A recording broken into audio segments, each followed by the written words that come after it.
Me. Great to be here. So yeah, my name is Jakob. I'm the founder and CEO of Ayoconnect. Ayoconnect is a B2B fintech. We operate in Indonesia. We're one of the largest API platforms down here. So we basically are on a mission to build financial APIs on the payment side, data side, and banking sides, and help on the financial inclusion. We've been around for 7 years. So yeah, excited to be here and share a bit more. So how did you get started as an entrepreneur? Because I know you first started out as an operator and a consultant. So how did you always have an interest in being a founder or being in doing business? Yeah, good question. I mean, admittedly started out on the more boring sides of things. I was a banker very briefly in investment banking in Germany where I grew up, and then moved to BCG. Did a lot of banking and financial institution projects, which helped to really understand, how financial institutions work, what the challenges are, and so forth. And then decided to move to Southeast Asia. And I'm still on the employment side. I was one of the early employees for Lazada Indonesia. I was the managing director over here, taking care of marketplace. And then finally, 7 years ago with Ayoconnect, decided to take the leap of faith and build something on my own. And that really always was the plan, as strange as it sounds, considering all the stations that happened before. But I think I got very early fascinated by entrepreneur stories. Back in the days, Richard Branson was a big fan of mine. I read all his books, and he started out very early, and he was a serial entrepreneur, did so many things. I think just the thought of having an idea and coming up with something and then seeing it through all the way and being your own boss was always something that fascinated me. So I think being where I am today, I would never want to go back. So pretty happy of what we're doing and where we are. Amazing. So you said that you were inspired by this story. How did you come across? Was it like a book or articles or headlines? What was it about it that appealed to you so much? So I always had a very entrepreneurial, let's call it, element inside me. Like when I was 16, I started in the school newspaper. There wasn't any, so I was like, let's build something there, put a team together, and actually build a tiny but profitable business around it. Going from door to door on micro businesses in town, asking for ads and generating early revenues there. And that continued towards various smaller projects. But then I also realized very early that you need a proper toolkit around it. And I thought that banking and particularly consulting gave me that toolkit to be very versatile and well-rounded. And I think especially as an entrepreneur, you're just always firefighting and problem solving, and having a structured approach to problem solving is definitely going to help in the journey. So I think that's where I kind of took a cautious decision to learn from other companies, learn from great people around me before I then finally took the step to build something on my own. And last but not least, the time during Lazada really helped. It was almost like being an entrepreneur. That's how it felt, building a business in the very early days, getting a lot of freedom, getting a lot of responsibility to try certain things out. So that's basically how it all came together. So you credit your time to Lazada for being a key moment for you, and there's also coupled with the fact that you moved to Southeast Asia at the same time as well. Could you share a little bit more about what was it like to decide to join Lazada in Southeast Asia with the rocket banner? What was it like, the decision? Was it a surprise being actually joined? And just walk us through that a little bit. Yeah, I mean, I would say I had a really good life in BCG, and when the call from Lazada came, everything actually went quite fast. They were looking for people on the ground here, and that was almost 10 years ago. So the ecosystem was there wasn't any ecosystem at the time. Their e-commerce was a very new, radical concept. That this was even before the days of fintech and e-wallets and so on. So very interesting early days. They basically told me, look, we need you here ASAP, and we're operating in 7 countries. So pretty much we will call you back in 1 hour, and you tell us which country you want to go to. And when they called back 1 hour later, and I told them I would really like to see Indonesia, they were surprised but happy at the same time. Surprised because they said no one wants to go. This is a very exotic choice. Most people want to be based in Singapore, even Thailand, Vietnam, but we were struggling finding people that actually want to go to Indonesia. And I think for me it was the challenge of, its biggest market in Southeast Asia, but the personal side, my best friend in Germany actually was half Indonesian, so that helped as well on the decision making side of things, and just the opportunity ahead, right? Really starting with a white blank paper and going after a very big vision and seeing how that would turn out was just something that really attracted me to actually do it.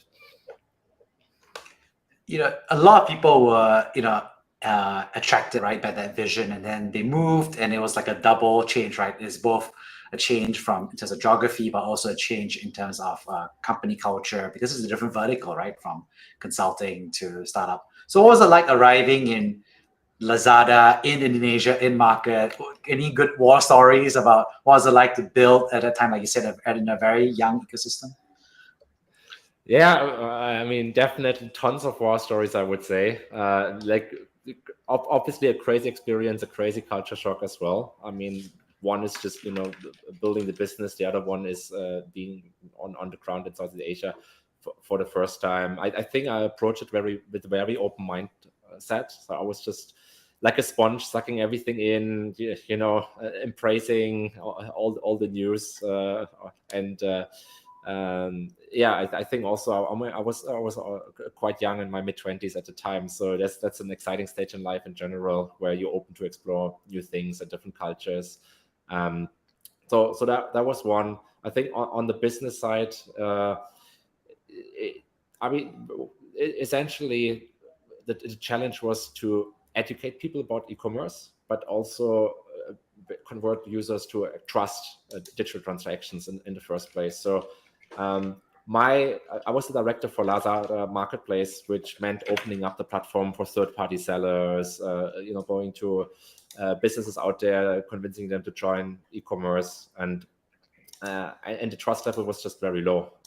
So the feedback I got at the time was more like, e-commerce will never work in Southeast Asia. People like shopping malls, they like touching physical things, they don't trust a stranger on the internet. I've seen the journey in other markets. I was pretty convinced that eventually it'll happen and there would be a turning point in Southeast Asia as well. But the perception was very different in the early days. And on the consumer side, people got scammed before, and they've seen platforms trying and failing. There was certainly a lot of issues around that. So building the trust and the user experience and the convenience and all of this together was a big task at the time. Now it's second nature to most of us. Like it's just so normal, but it's just phenomenal to see how the market has come along, and ultimately also the ecosystem in itself. So when I mentioned earlier that there weren't really a lot of people that wanted to be based in Jakarta in Indonesia at the time, that was also part of the reason that there was no ecosystem. Indonesia wasn't known for unicorns. People didn't know what a startup was. When I tried hiring people in the early days, they kind of discontinued the interview after 10 minutes after they found out that this is a 6-month-old company, and the go-to mode was still working for established big conglomerates, family companies, and so on, and big brand names. And yeah, that was fun. I would say very, very tough, very challenging. I think I worked probably more hours than during my busy cheat days, but I wouldn't miss that time. It was definitely a very special time in my journey here. What else about that time was special, right? I mean, you were like in your 20s, and obviously building very aggressively. And I think Lazada has become a huge company. What else made it special, I think, during that time while you were there? Yeah, I think what was really unique was the people that you surrounded yourself with. I mean, in a way, everyone was crazy enough to jump on the similar opportunity. So the mindset of the people that you had around you was very intoxicating in a positive way. There was a lot of high energy. Everyone was, like, if I look back, was like extremely young, early 20s, mid 20s, and we had just had this big dream of building something. I think we were all builders at heart, and I think that's also where the term Lazada Mafia comes from, right? It's not an organized system. It's more like, loose touch points and overlaps that you have. But because that was such a interesting, intense, short time, you got to know a lot of people that are still around and that went on to build amazing other companies. So yeah, and there wasn't really a lot around at the time, right? We all even lived in the same place, more or less, in the same building. So we spent 14, 16 hours at work together, and then we hang out in the evenings together. And obviously, a lot of friendships and good bonds are, shaped during that time and still exist today. That sounds like so much fun. And what's interesting is that obviously you did your 3 years building an executive level across Indonesia, and then you went to build Ayoconnect, right, which is open finance, and that isn't something that was just built like 1 year, 2 years ago, and now everyone's really popular to have open APIs and so on and so forth. But that was actually a really long time ago, actually. So how did you come up with the idea? How did that first get started? Yeah, so I stayed in Lazada from like the super early days all the way until we sold the business to Alibaba. And that for me was like a personal milestone. I felt like, a chapter closed and another chapter opened post acquisition.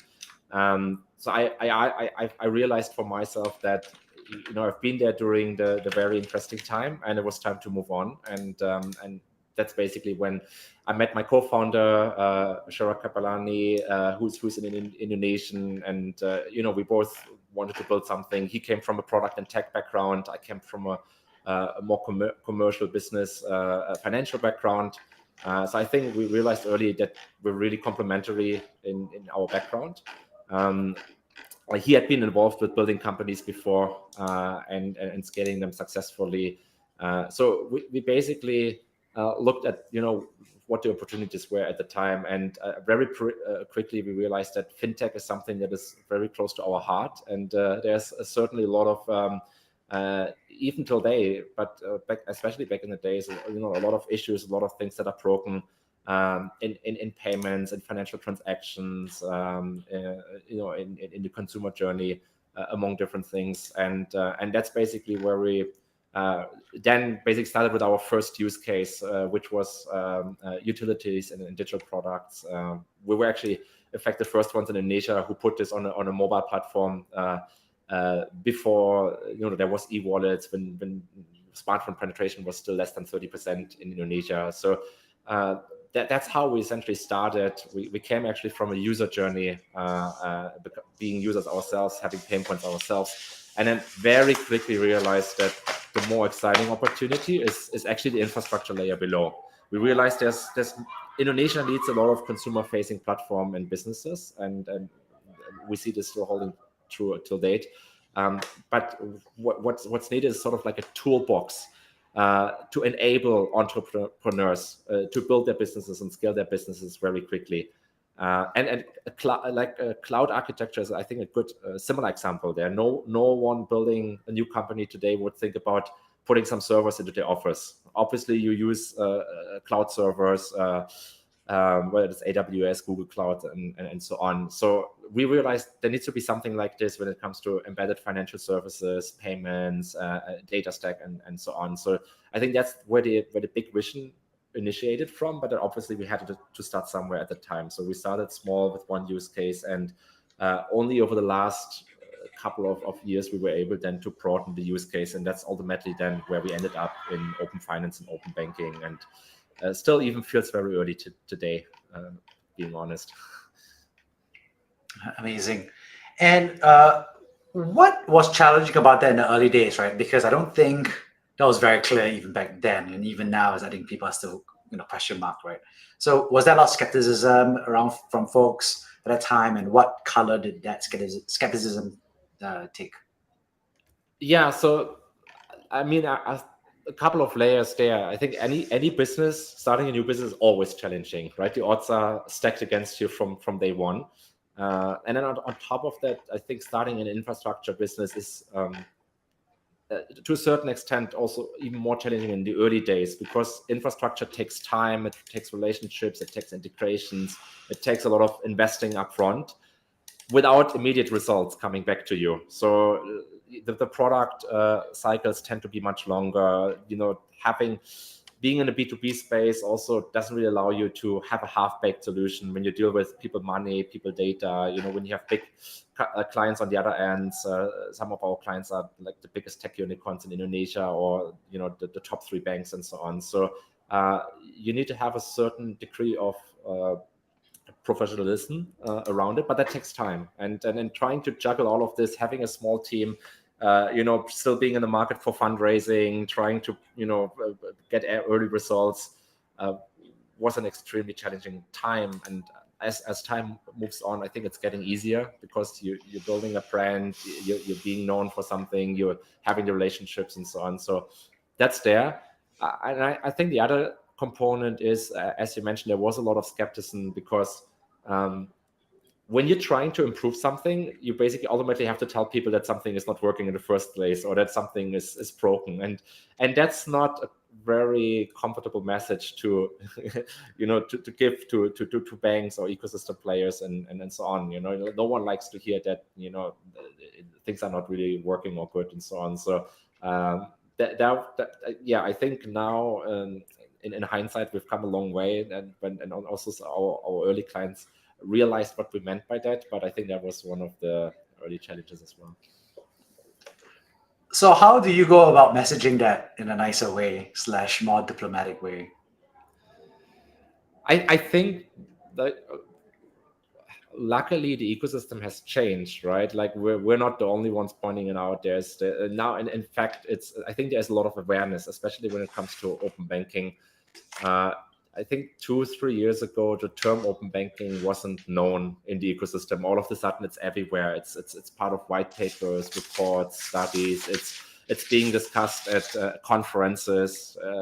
So that is great to see, right? Like how far we've come on this side. But I think what we need now is actually real solutions that make an impact, going all the way to actually customers having easier financial access through open banking, getting products cheaper, more seamlessly. And I think there's still a long way to go. That's where we are early. So we're somewhere in between. There's awareness, there's positivity around it, but there's still a long way to go as well. And as you became a founder, was there any differences between being an operator and being a founder? Things that you had to learn to be different, or skills you had to change, or something that you just figured out? Absolutely. I mean, if you're an operator, you're sort of like restricted to certain areas. So it's like, don't look left, don't look right, just focus on one KPI and do this. And that's great. Just having that focus. I think as you becoming a founder, kind of like that vision extends. It's a more 360 approach to things, where, like, I mean, obviously fundraising, talking to investors is a big part, but building a brand is another component. Convincing people internally and externally about what the mission is, what the opportunity at hand is, why what you're building makes sense is there. So I think the communication side of things is very important compared to operating, yeah, just also in terms of like, yeah, building a company culture, that reflects your values, and having everyone aligned on a vision, and just leadership in general are some of the elements I think that even till date I'm still learning, to be honest, right? I've had a fair share of experience, but I think those things, you never get perfect. You always can get better. And as the company grew in size, right, you've now done, your pre-seed, seed, Series A, and now B. What are the things that you have learned about how you have to change in your style as a leader or in terms of what you practice? Yeah, so we are now almost 300 people in Ayoconnect, and that's an interesting stage because it's by no means small. It's not like in the early days when you're sitting with your 5 first employees around the table and your founding team. But I mean, it's also not particularly large. There's companies with 10,000, 50,000, 200,000 employees. Um, but it's still a challenging stage nevertheless. I think every time, like when you go from 5 to 20 people, that's a certain stage, and when you go from 20 to 50 people, and from 50 to 100 people, so I think once you cross 250 people, you reach another stage where you realize you don't know anyone in the company anymore directly. Back in the days, people inhaled the culture and the vision just by being part of certain meetings, right? And all of a sudden, even though we have town halls and various channels, direct communication to the rest of the team is not really there anymore, apart from a much smaller group of leaders that I talk to on a day-to-day basis. So I think that is a big interesting challenge to, like, how do you overcome the communication side of things. On top of that, we are also a remote first business, so we have people working out of 8 countries, different languages, cultures, backgrounds, and so on. So we have a lot of people actually building technology for Indonesia that are not based in Indonesia, that just basically putting everyone on a common denominator of like where we are, where the ecosystem are. Some are used to very progressed markets where it's like completely second nature to interact with open finance, and that's great because they add value to us just by knowing that. But some of them, there's no open banking either, right? So we need to actually theoretically explain the concept of what we practically want to do.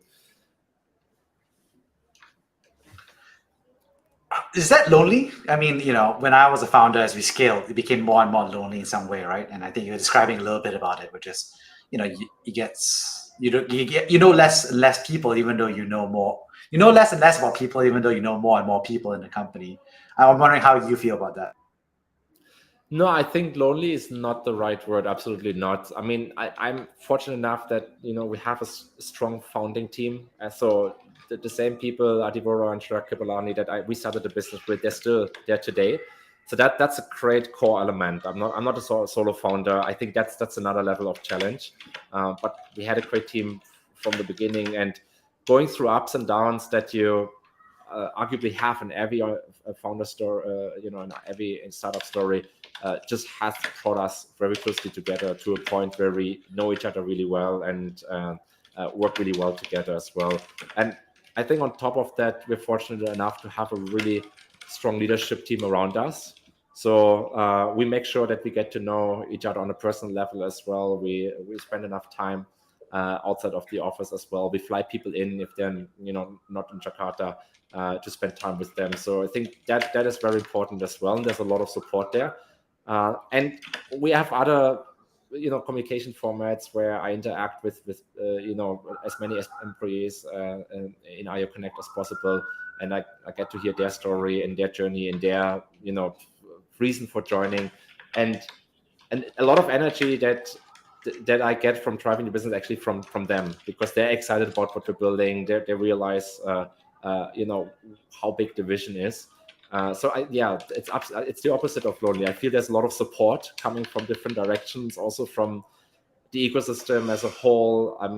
I think Southeast Asia has a very inclusive ecosystem for entrepreneurs. Like unlike other countries where I think it's more competitive, here you get a lot of support, and that support is passed on to a new generation of founders.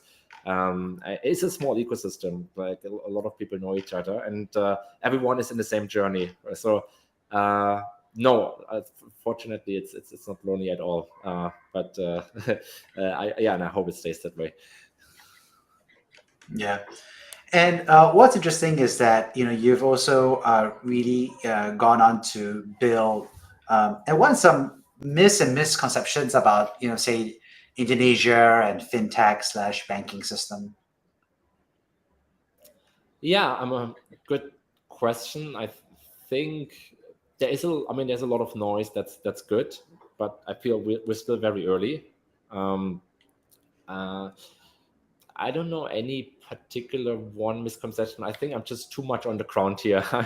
It's like it's difficult for me to take a step back on this one. But overall, I feel regulatory side is very supportive.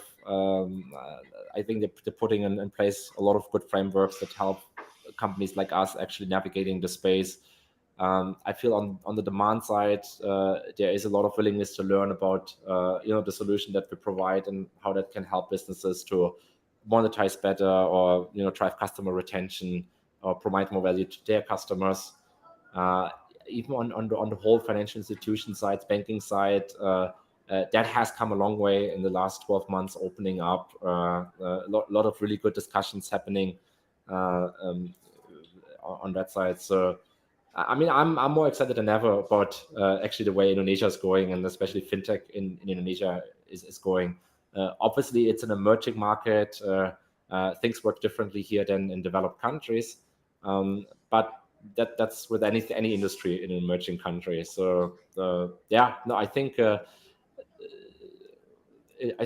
is a good opportunity ahead here.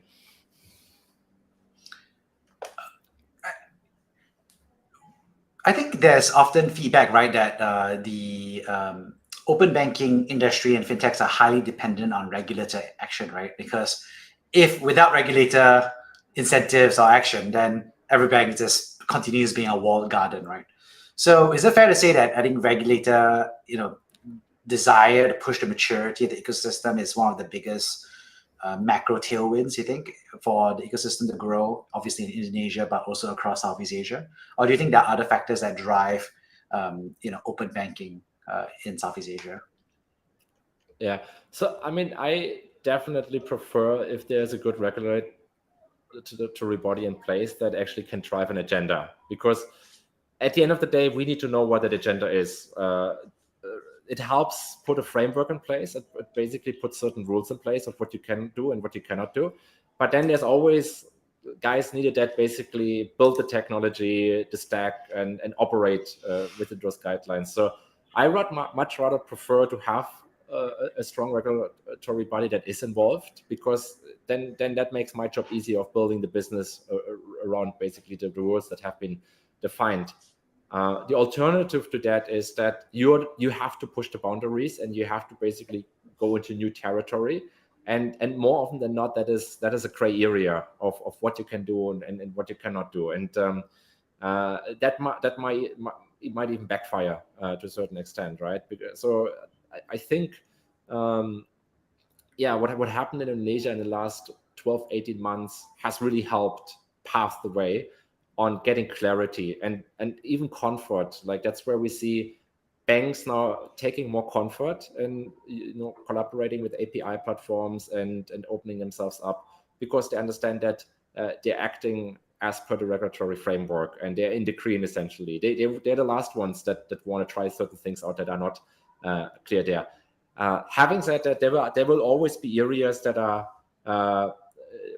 where the regulatory side plays catch up, and that's normal. I mean, you need to also learn, where the market is going, and then learn from that and come back and put some rules in place. So I think we are at a stage now where we understand the roadmap very well for the next coming months and years ahead.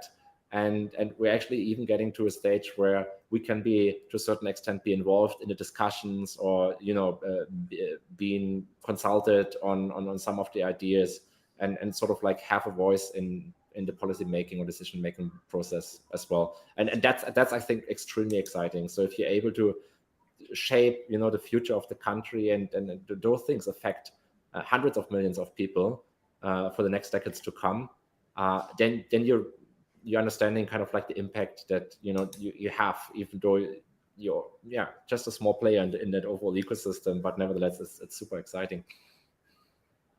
Many founders are scared about the gray, right?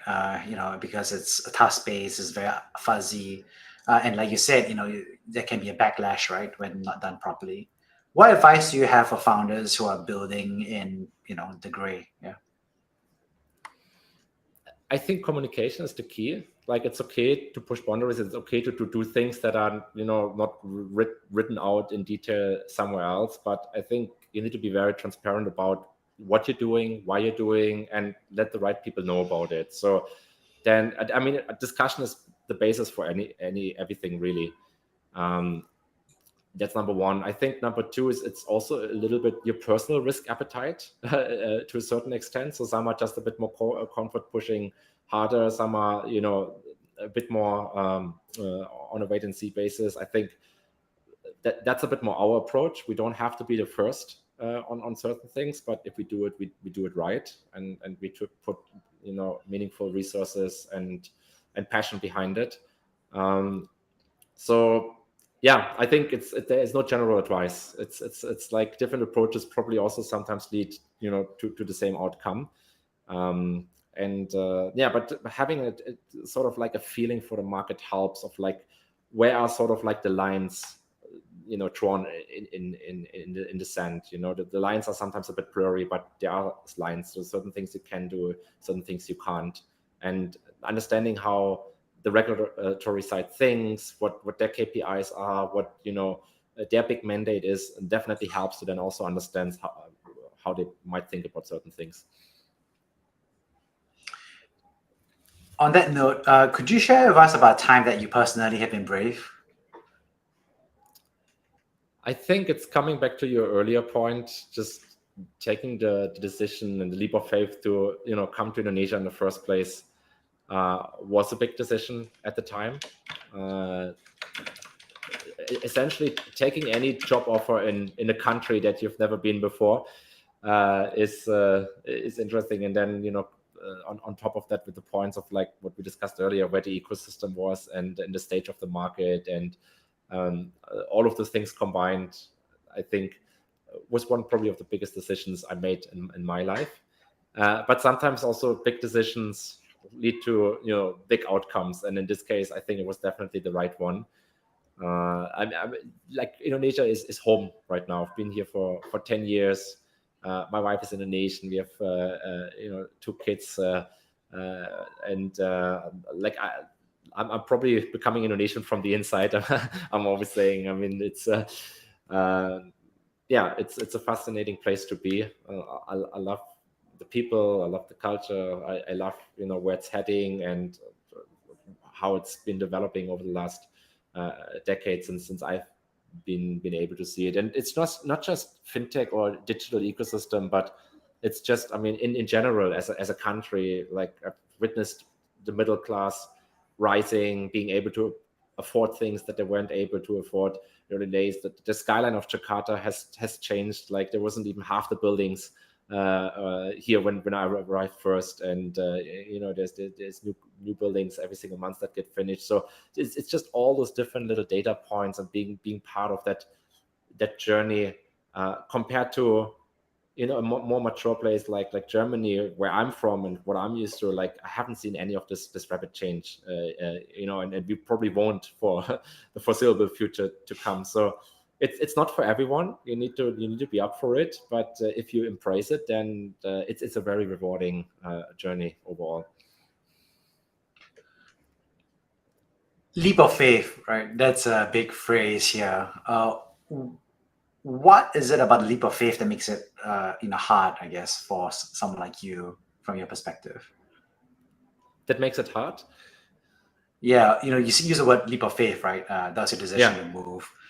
Could you share more about the emotional aspects about why it was a leap of faith? Those are decisions you would like to think that you take them rationally, and that think about the pros and cons. But I think in the end of the day, it also just really boils down to sort of like, a bit of a gut feeling, in an emotional driver. I always love traveling. I spent a lot of my time outside of Germany. I lived in the US. I lived in the Caribbean. I lived in Eastern and Southern Europe. I spent time in China before that. So I was just, I think, just always very open-minded. And to a certain extent, when you travel a lot, and you also sort of like restless, you just always want to move on and go to the next place. And when I did the decision, I by no means thought that I would spend the rest of my professional career in Indonesia. I mean, you don't know to that extent when you make the decision. You're like, let's give it a chance. Let's try out. It feels good, something new, something exciting, chance to prove yourself. So I think that was sort of like the driving factors at the time, and that was good enough. Like also having the comfort of like always being able to go back to what you're used to and what you know. So it's not that you leave everything completely behind it, even though I never went back. And there's also an interesting concept where, like, if you ask people that on their deathbed about their biggest regrets in life, it's always the things that they didn't do. It's always like, I wish I would have tried this. I wish I would have done that. I wish I would have gone out of my comfort zone. So that regret of not doing anything is something that I realized later is always a big driver for my decision making as well, unconsciously. It's not like it's just there. It's like, if you look back, you don't want to be in a situation where like, oh, I'm wondering how this would have been and so on. So I was like, yeah, just go for it. Let's give it a shot. And maybe that's where the entrepreneurial passion comes from, because building a business is just the very same. And even within the business, the moment you launch new products or you do hires and so on, you're always taking a leap of faith. You never can think things 100% through, and so on. So I do see a repeating pattern there in some of my decision making, both on the personal side and on the business side. Yeah, that's amazing. And you mentioned that you now have 2 young children, cute children, and as part of the research, I know that you have a very nice, cute Instagram with them. So, do you think they'll ever become founders? Do you think what advice would you give them on their career when they grow up? Would you tell them, if they tell you like, "Hey, Dad, I'd like to be a founder one day like you," what would you say? I would probably love that. I think because as an entrepreneur, you learn how to take calculated risks. You essentially a builder, right? You're not just satisfied with what's there, but you're always thinking what could be there, or what could be improved, or what could be better. And then you're not waiting for someone else to do it. Then you're actually coming forward and you do it yourself, and you immediately see the results. You see whether that worked or not, and you learn, and you go on from there. Having said that, like, I enjoyed a lot of freedom in my youth. Like, I could basically do the things I wanted to do. I could pursue any career I wanted to choose. So my parents always gave me a lot of freedom, and they trusted me in my decision making. And that's, I think, one of the most rewarding feelings of like growing up, being that your parents trust you essentially in taking matters into your own hand. And that's definitely something I want to pass on to my children. So if they want to go the entrepreneurial path, I'm all up for it. But if they want to do anything else, I'm the last one who's going to tell them, how to live their life and where to go. They need to figure this one out on their own. I'm always there to support, or to be of advice if asked. But it's their journey at the end of the day. Yeah, that sounds amazing. And I also have a 2-year-old daughter and a 6-month-old daughter as well. So I've noticed that becoming a dad has definitely changed my outlook on life as well. I'm curious, has it changed your outlook on life as well, and how so? I think definitely priorities have changed. Like, I would consider myself always been working very hard and very dedicated to what I do. I think once you have a family, then you want to be there and you want to spend time, and obviously you want to see your kids growing up. Again, one of those things about regrets, right? I talk to a lot of partners in consulting and investment banking companies, and one of their biggest regret is that they weren't there when their kids were growing up, and they're not getting that time back.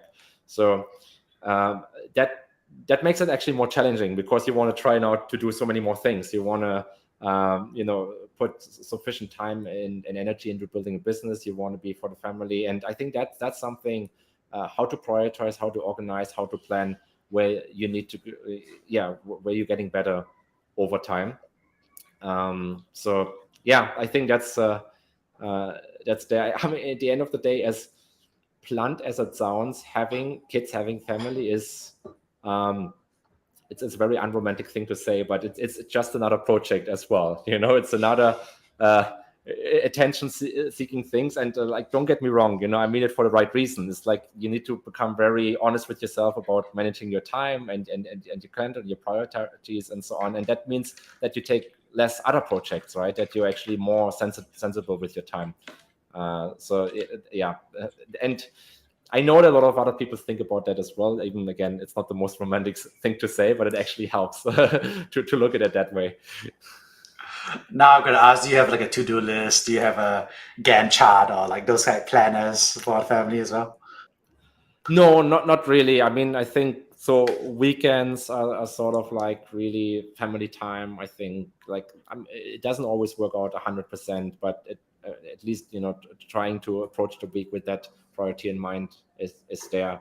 I want to be there during the day as much as possible. I think working from home certainly helps. That's a phenomenal thing to do. Then just having the option to do that wasn't a concept that was around 5 or 10 years and so on. So I think times are very supporting now to do the things, and also being an entrepreneur gives you the freedom to actually build the company and the culture around it. So it's not just me who's saying that or who values those kind of things. I see a lot of our leadership team, our employees that have similar values, right? And that joined us or that stay with us because we're trying to give the freedom and the opportunity for people to have a family. We have a lot of moms who have young children and kids in the company, and they say this is a very supportive environment. They wouldn't be able to grow up their kids or see them growing up in a different company environment. So I think that's very important as well, that it's not just about us as founders, but that we sort of like spread the priorities that are important to us to the rest of the organization as well. Amazing. On that note, I'd love to wrap things up by summarizing the 3 big themes from this conversation. The first, of course, is thank you so much for sharing your war stories from your time, both moving to Lazada from your time as an investment banker and management consultant, and at the same time moving geography, right, from Europe to Indonesia and Southeast Asia. So it's just amazing to hear what you learned on the ground and how you kind of like got yourself used to the culture, but also kind of like learn rapidly and eventually, it built up to the second thing, which is how you came up with the idea for Ayoconnect and founder, but also as a scaling CEO. So that was a really interesting set of learnings about what it means to be knowing less people with 300 people, but also how you managed to handle that across the team. And lastly, I really enjoyed, I think, this segment around what you call the personal leap of faith, right? So obviously you meant that in a professional side in terms of moving geography and moving cultures, but also I think you mean that in the context of your personal life in terms of family. And I think some of the learnings that you have had as a new dad. So thank you so much for coming on the show. Thank you so much, Jeremy. Really enjoyed the conversation. It was a lot of fun. Thank you so much.